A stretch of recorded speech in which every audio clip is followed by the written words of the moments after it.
Nyapa? Sodok bendal kowe engko. Le, piye sahi? Ora piye-piye.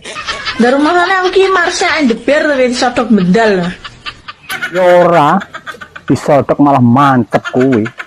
Lah wani apa ora? Cakene ya panggah ready to. Lah nek tak sodok kok mburi. Mbok sodok komburi aku jengking.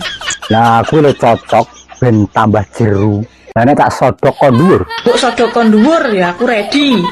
Lah nek kurang dhuwur. Nek kurang dhuwur diganjeli bantal. Lah yo ngerti ngono lho jane. Kurang piye?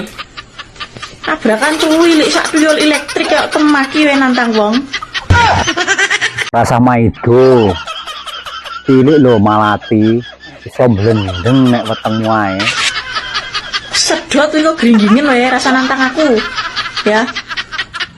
Alah, tak sedot balik paling polahmu ya ora karu-karuan kuwi.